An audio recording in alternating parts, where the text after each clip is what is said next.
இருக்கா சாப்பிட்டு திரு sorry ABC மால்ட்டுனா என்னன்னு தெரியுமா? தெரியாதா? ஏனா ஆப்பிள், பீனா பீட்ரூட்டு, அப்புறம் சீனா கேரட்டு. இதெல்லாமே நீ பச்சையாகவே சாப்பிட்ருவியா? கேரட் சாப்பிடுவேன். ம் பீட்ரூட் அதான் நான் கட் பண்ணும்போது செவப்பத்ரூண்டா இருக்கும்ல, அதை கூட எடுத்து சாப்பிடுவேன். அது சாப்பிடுவேன். அதுக்கப்புறம் சாப்பிடுவேன். எனக்கு தெரியும் நீ எல்லாத்தையும் பச்சையாகவே சாப்பிட்ருவேன்னு. ம் நல்லா சாப்பிட்ருவியா? பழங்கள் தான் ரொம்ப பிடிக்குமோ?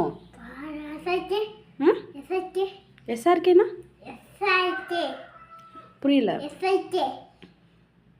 என்னடா சொல்கிற? எஸ்ஐக்குன்னா உன்னால் முடியுமா? என்ன முடியும்?